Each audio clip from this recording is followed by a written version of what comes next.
Hello everyone, welcome back to the video tutorial. Today in this video we are going to see how we can write test cases for the login feature we added previously. If you haven't checked the testing video, please do check that. You will know what are the basics of testing, what is unit and instrumental testing and how we can do that. Now let's start writing test cases for the login feature what we have added.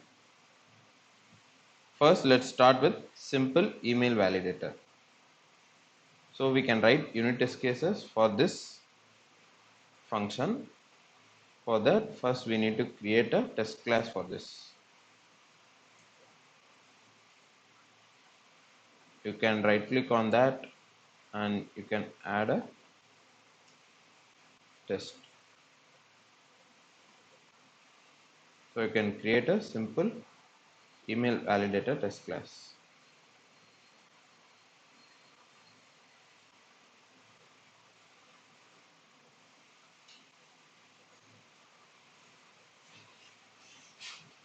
And the package should be test, not Android test.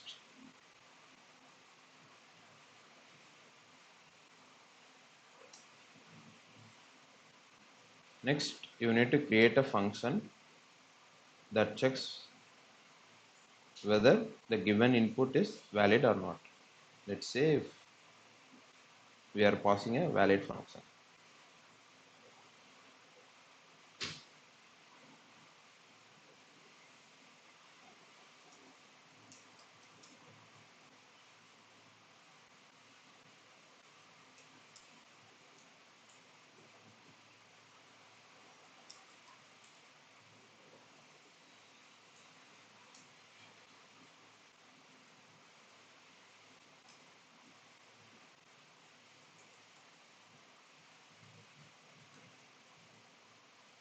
So we are going to use the assert, and inside that we are going to call this method. So since this method returns boolean value, we can directly call this method to assert whether the given input is valid or not.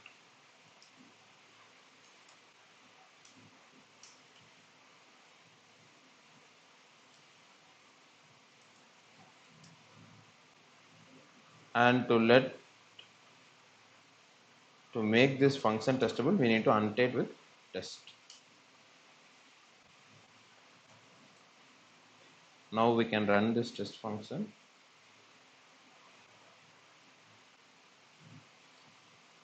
Since it is a unit testing, it will run in our local machine itself. Once that is done, it will return the result, that is whether it is passed or failed. So here the test is passed. Next, we can add another function.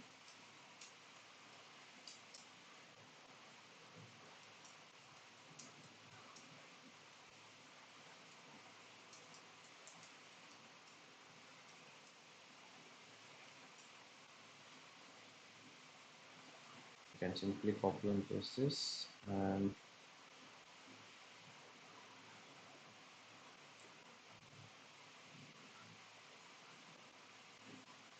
let's say we are passing without at.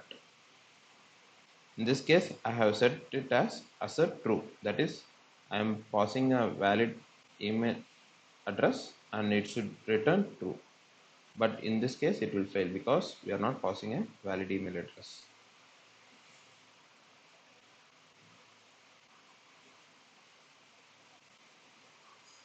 Okay. Next, for that, we need to set it as assert false.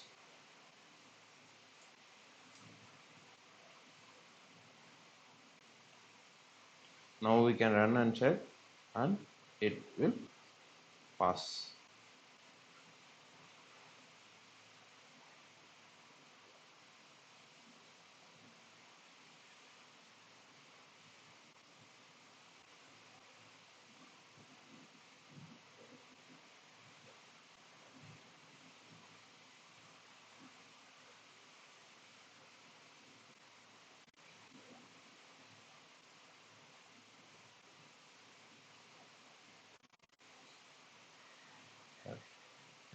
That's it.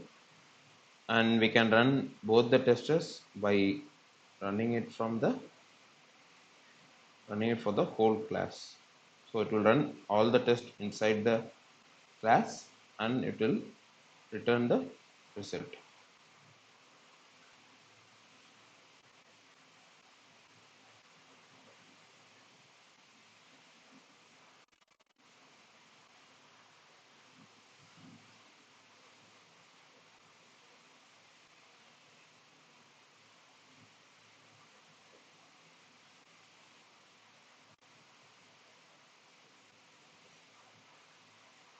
You can see that test number of tests passed 2 of 2. That means both the tests passed. Now we have added a simple unit test cases for a simple util class file. Next, we know we are using MEVM architecture pattern. So we are having 3 layers in that pattern. So that is model, view and view model. So we need to write test cases for each and every layer. First, let's start with the model layer. So model layer will have the repository and we need to write test cases for the repository. Let's start with writing test cases for the login repository. Similar to that email validator, we need to create a login repository test class inside the test package. Next, we cannot use the actual login repository for testing because in most of the cases it will have the API call. So instead we need to create a fake login repository that have this same method similar to login repository, but it will return true based on the fake inputs. Let's create a fake login repository first.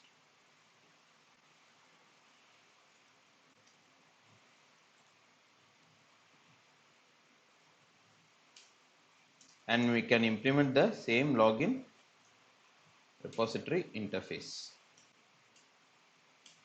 We will be using the same fake login repository inside the view model testing as well, because we need to pass this fake login repository while testing the view model. Let's say in this case we can return if email is equal to fake user at mail.com and password is equal to pass.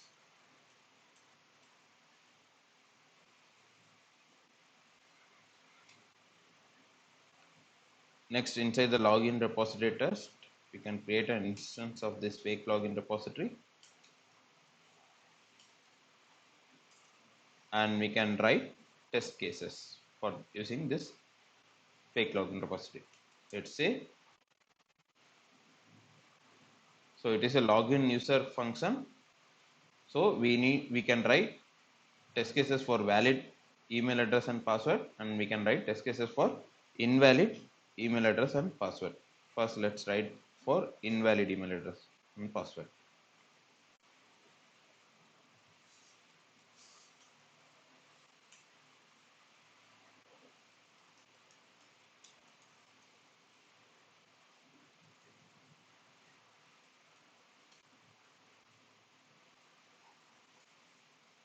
Similar to the email validators, we need to use the assert function.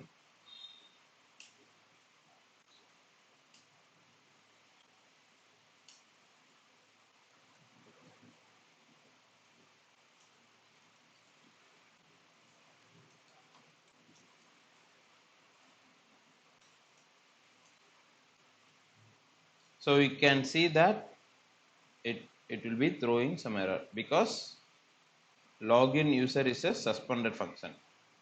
We can only suspend this function while using the Kotlin coroutine. So that means it needs to be run in a background thread. In the local unit testing, we cannot run it in a background thread. For that, we can simply use run blocking to run it in a main thread itself. Like it will be running synchronously instead of running it in asynchronously. And we need to annotate it with test. If you run this, you can see that the test will pass. Yes.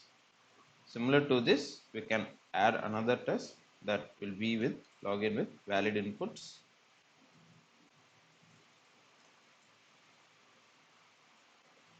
And we need to assert it with true.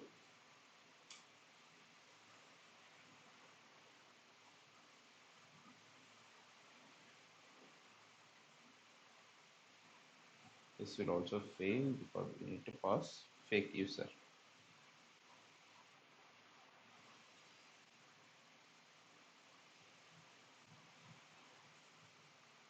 Correct. So first one, so one of two tests passed. That means this function is passed and this function is failed because the email is not valid.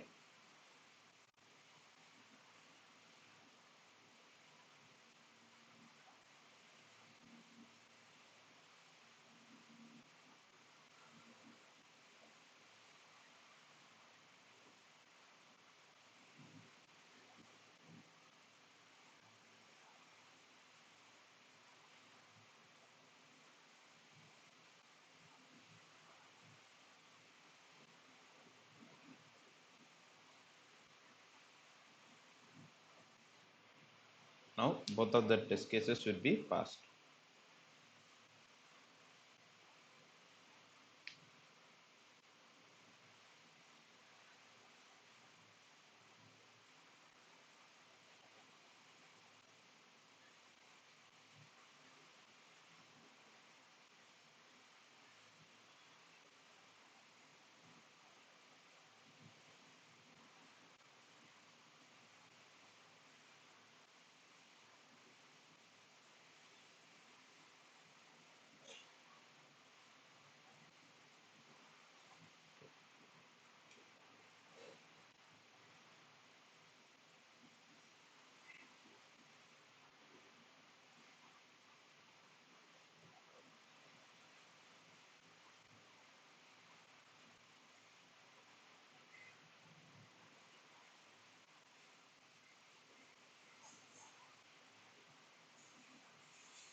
Okay, now this test case also passed. That's it. We have added test cases for the login repository. In real time, we may not have a single function inside the repository. We'll be having multiple functions. We need to write test cases for all the functions. You can see that we are having an option to run login repository test with coverage. So coverage will give the number of lines you have covered in the test cases and the total number of functions you have covered. To get the coverage, we need to move the repository from the test packages, and I have moved the fake login repository inside the source package. So once you run this, you will get something like this, and inside the packages you can go and see that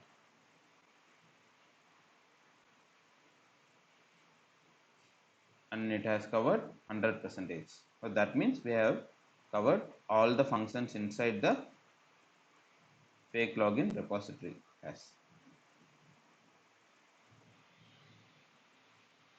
Next, we need to write test cases for the login view model, and we need to use this fake login repository while testing the login view model. Now let's see how we can do that. Now we have added test cases for the model layer. Next, we need to add test cases for the view model layer. For that, Let's create a test class for login activity view model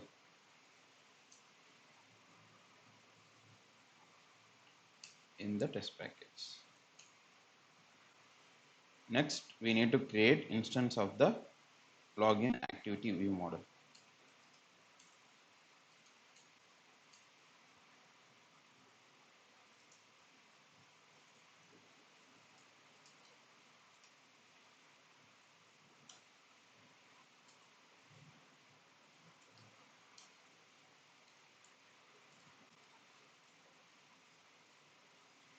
We need to create an instance of view model for every test cases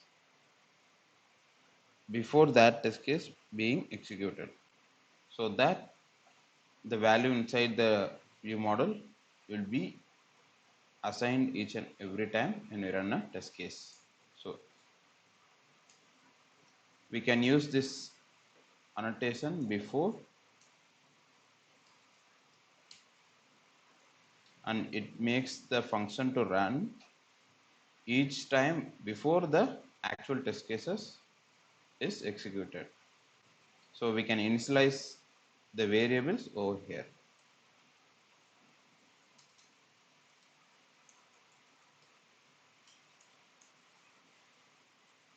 So the login activity view model requires the login repository. So we are not going to use the actual repository. Instead, we are going to pass the fake login repository. Similar to before, we have another method, another annotation that will be executed each time when the actual test function execution is completed. So that is after. So if we want to clean up something, we can add it over here. But here we are not going to do anything. Now let's add a test case.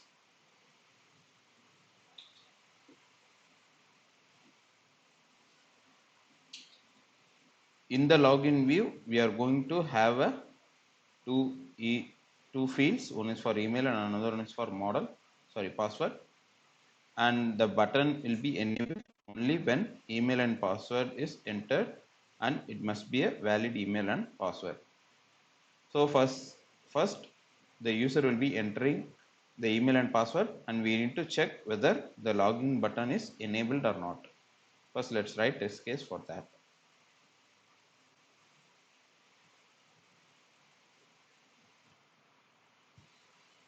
First, we need to check the scenario, like if email is not entered and password is not entered, or it is empty, the login button should not be enabled. Let's write a case.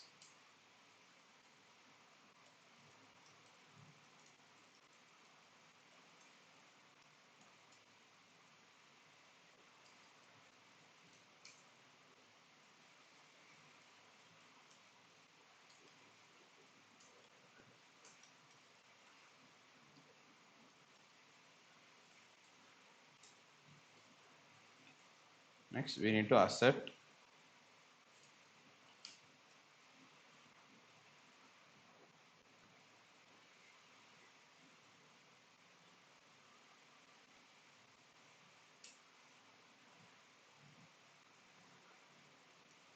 so inside that we have already defined a mutable live data whether the button is enabled or not. We can use this button itself to check whether the button is enabled or not.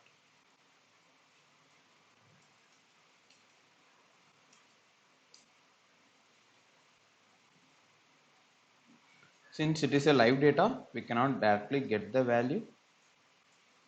That means we need to wait, or we need to observe the changes. For that, for observing a live data, we need a lifecycle owner. In the testing, we don't have a lifecycle owner. For that, how we can do is we can observe it forever. So it will provide a method to observe forever. But we don't actually need to observe it forever until the data changes, since we are testing it with fake login repository. so the data is obviously going to be updated immediately. So we can have a 2 seconds delay or something like that. So for that, to make it generic, to use this view model or live data observable in for particular seconds, we can create an extension function for that, and it will keep observing for 2 seconds, and post that it will return, it will throw error if no data is updated on that particular live data. You can see that I have created a extension function over here for live data. So it will wait for 2 seconds, and we have used observe for our over here. So it will, we are having a count and latch, and it will wait for 2 seconds. Once that is done, if that count is exceeded, then we throw a error. If that is not exceeded, then we throw the data. So we can use this function to get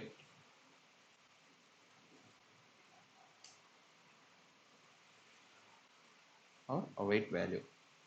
So it will return whether it is whether the live data is updated or not. Now we can run and check whether it is valid or not.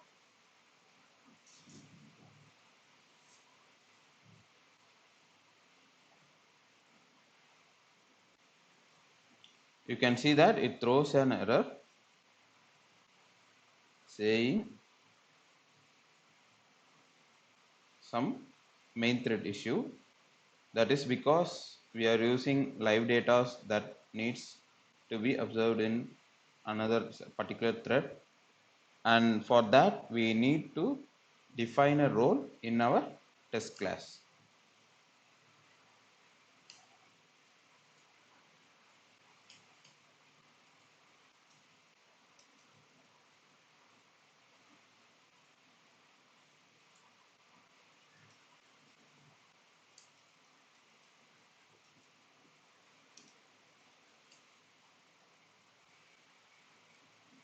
So instant task executor rule will swap the background executor thread if any architecture components need, and that will be executed synchronously.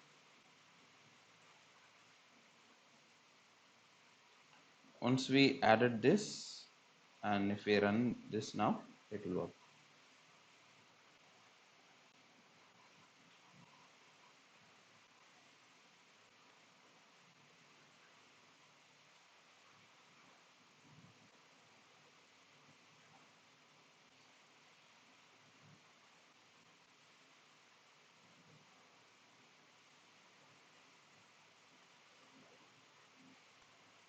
You can see that there is an assertion error.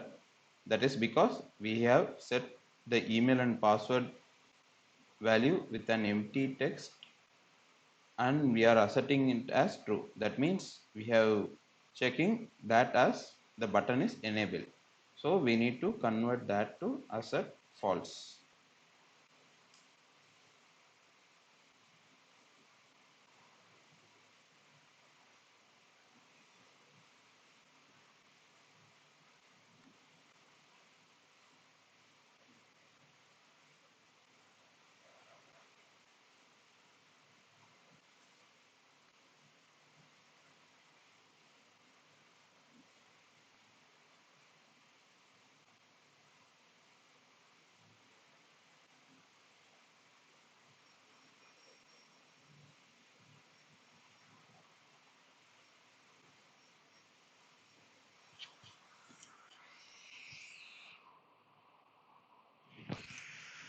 You can see that the test is passed now. Similar to this, we can add multiple test cases. Yes, I have added multiple test cases to check whether the login button is enabled in multiple scenarios. Like this, we have entered valid email address and the password is not entered. In that case also, the login button should be false. Similar to this, I have added multiple cases. Next, once user entered the valid email address and password, the login button will be enabled, and after it is enabled, the user will be clicking on that login button. Once user clicks on that login button, so we need to call this login function, and this will make the login user API call. So since we are using the fake login repository, it will try to log in based on the given input, and it will return true or false. In that case, once that API call is done, we are storing the success or error inside the login success mutable live data and error mutable live data.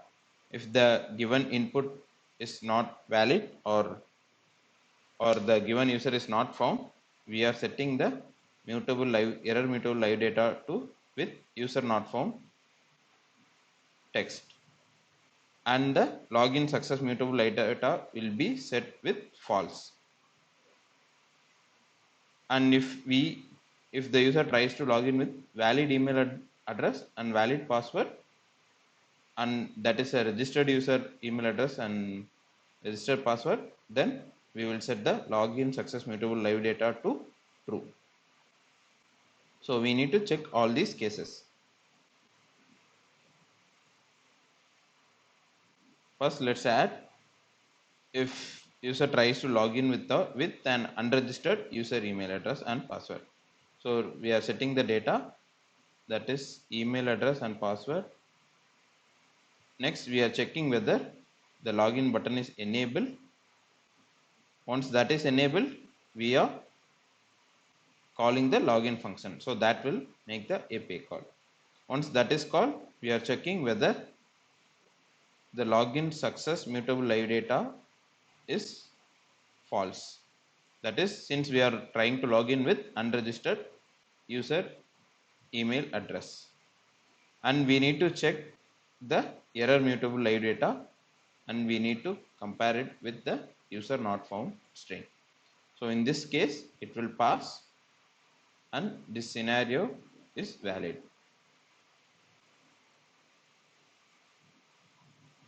Similar to this, we need to add the valid test case. That is, we are trying to log in with registered email address and password,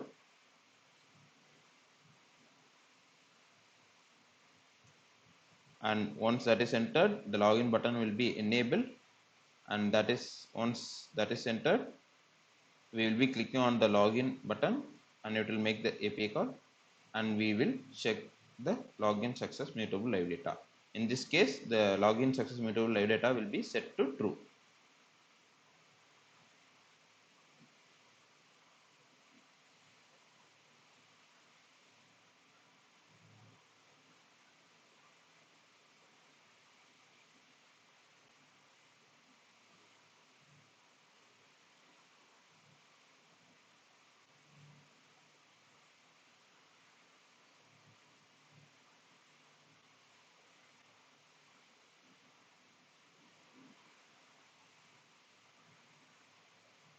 Okay. The error must be like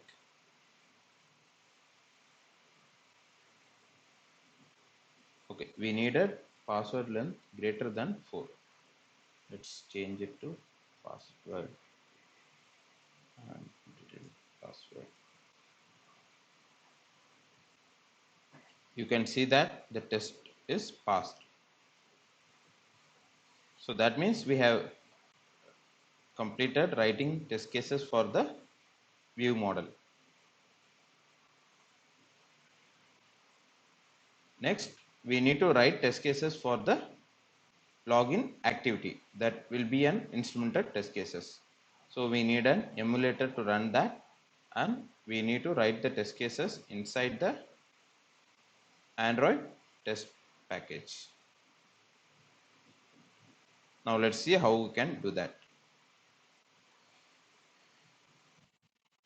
Before moving forward, if you haven't watched our video on testing, please do watch that so that you can have a better understanding on how we can write an instrumented UI testing and what are the libraries we needed for and what is a Android JUnit 4 test runner. Now first let's create a test class for login activity. We need to create the test class inside the Android test package.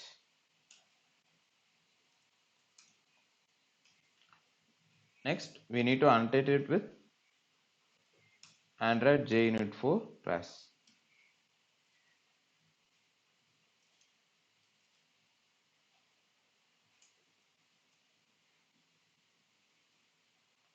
And to start an activity we need a activity scenario rule.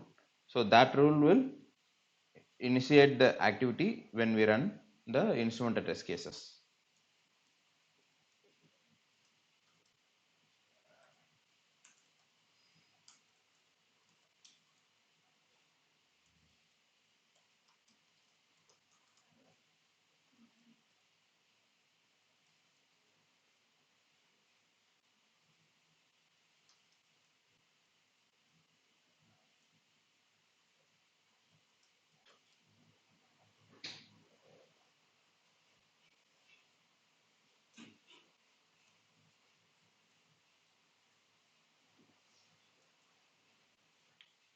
In normal cases we can start writing test cases and we can run it directly, but in this case since we are using Hilt for dependency injection, we also need to set up Hilt for testing as well.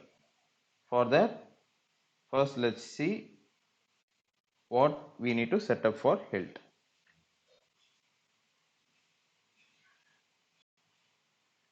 First we need to add the required dependencies for test implementation and Android test implementation. Next you can see that it requires the Hilt Android test and Hilt Android rule to start the Hilt. And it also needs a Hilt test application to run the Android JUnit runner. So we need to create a custom test runner and assign it with Hilt test application, and then inside the build.gradle file we need to set the default test instrumentation runner to our custom test runner. First let's create a custom test runner.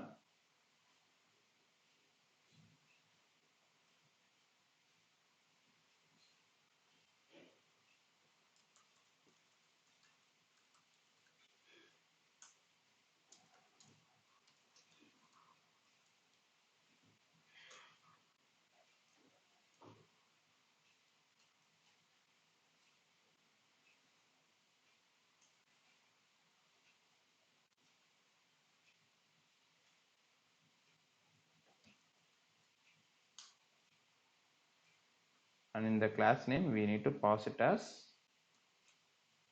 Hilt test application.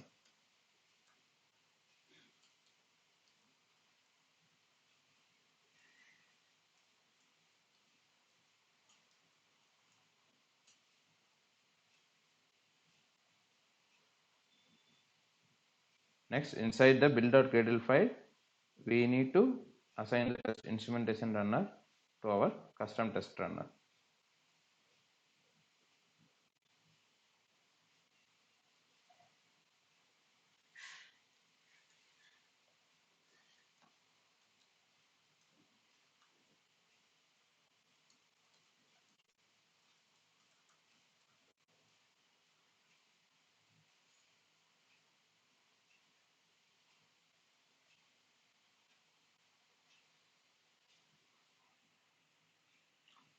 You can see that we need to annotate each and every class which requires dependency injection.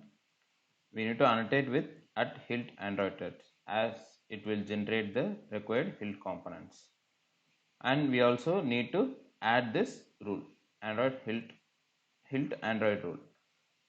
So it manages the component state and it will inject the required dependencies to that particular class. So we need to add this to each and every Android class we test. So instead of adding it in each and every class, we can create a base class for hilt, and we can extend this base test class to any activity class that we use. So here I have created a base hilt test and annotated with at hilt Android test, and I have added the rule. And before we start the test, we need to inject the required dependencies first. So inside the before, I have added the inject function. You can see that I have given the rule order equal to 0. So rules will be executed in the given order, or else for each and every test first we need to inject the hilt. So that's why I have given the order as 0 for hilt. Next, if we use any rule other than that, we need to give some other value like 1, 2, 3, like that.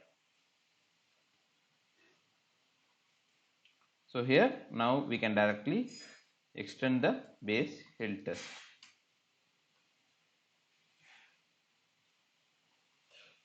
And we can change the order for this rule as 1, because first we need to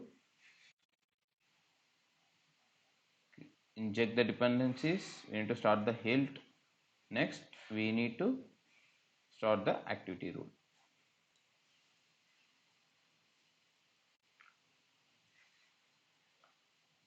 And before moving forward, as we know, we cannot use the actual app module, so as it will return the actual repositories for testing. Instead, we need to create a hilt test module, so that will return a fake repositories while injecting the dependencies. So inside the test itself, we can create a new hilt test module.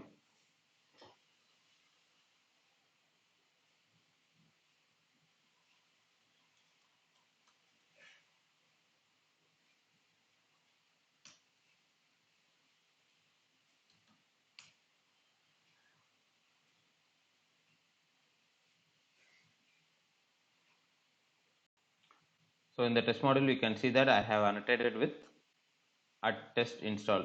So that means we are using this inside the test, and we are replacing it to the app module. So when hilt tries to create instances for the dependencies, it will create instance from this test module.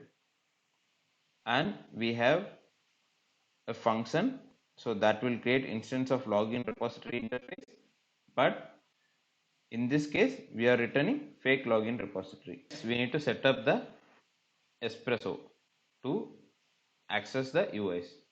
Now let's see how we can do that.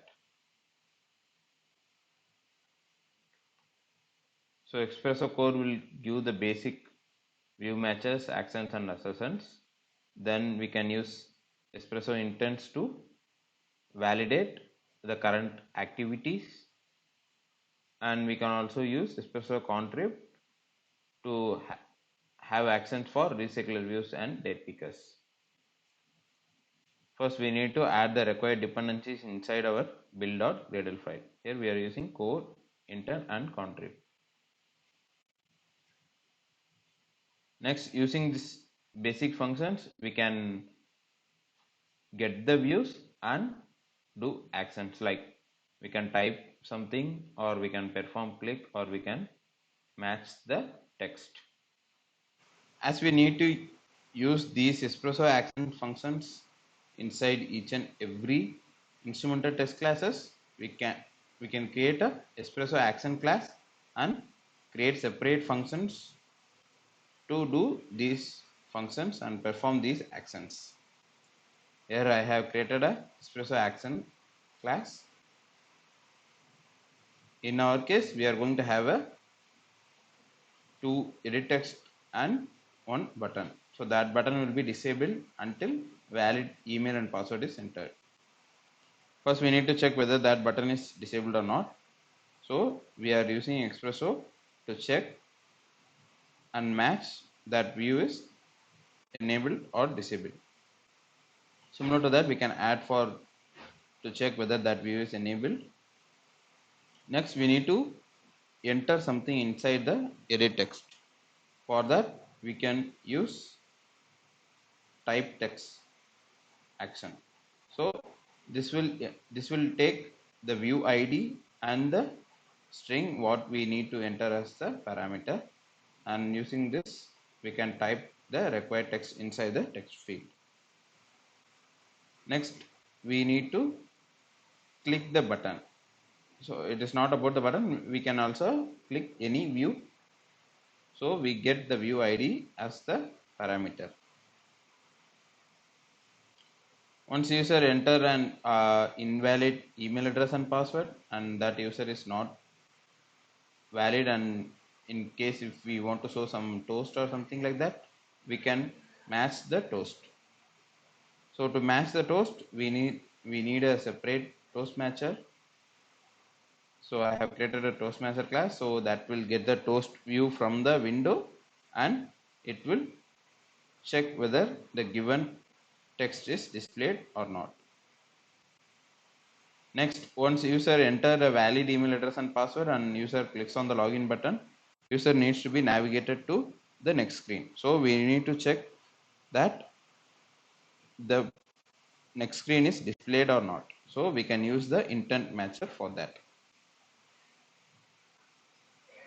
Instead of directly using this espresso action inside the test classes, we can create test action class for each and every individual activities or fragments. So that will have the ID separated and it will call the required functions. So here I have created a login activity action.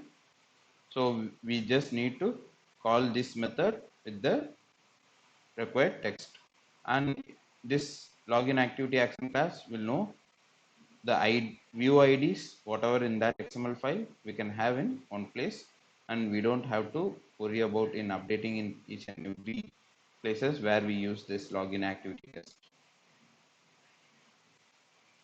So we can create an instance of login activity action inside the login activity test to update the views and perform actions.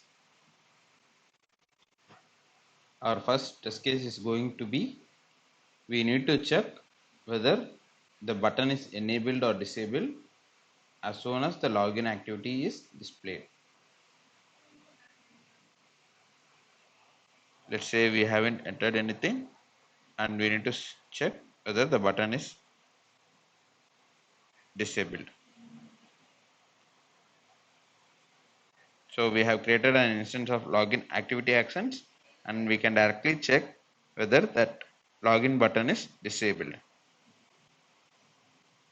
So it will call the espresso action function, and it will match with the given ID, and it will check whether the button is enabled or disabled.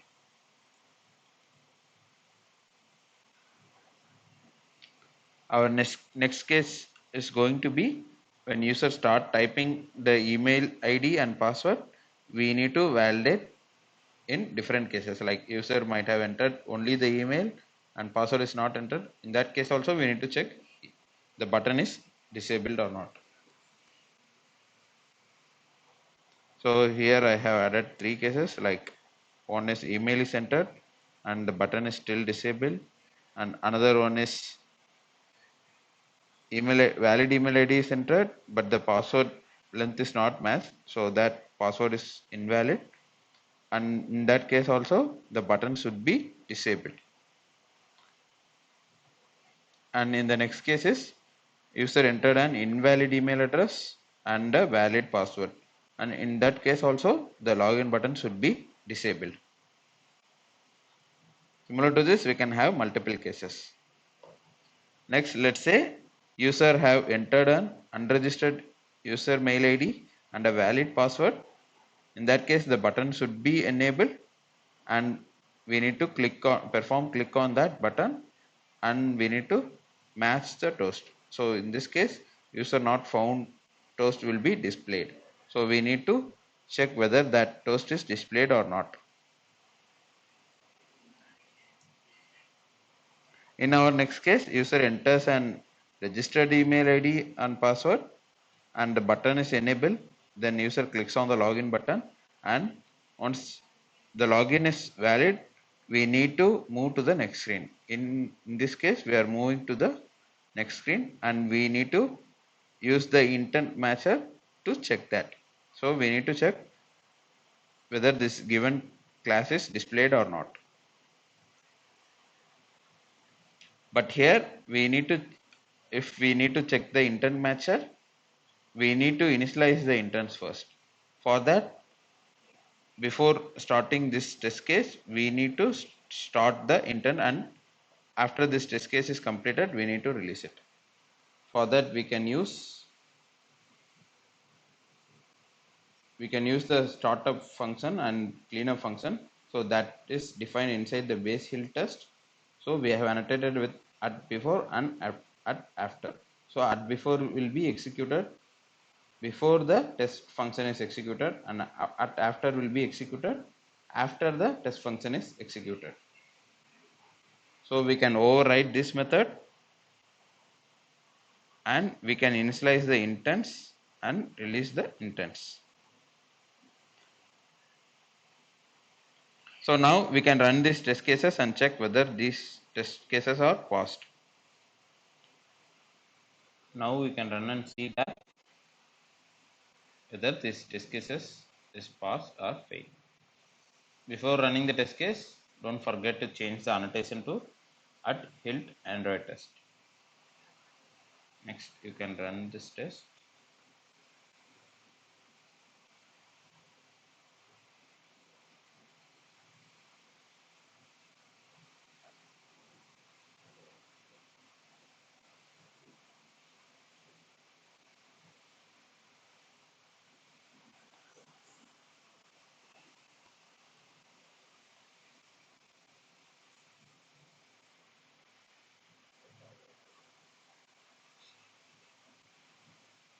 You can see in the emulator that the test cases are running.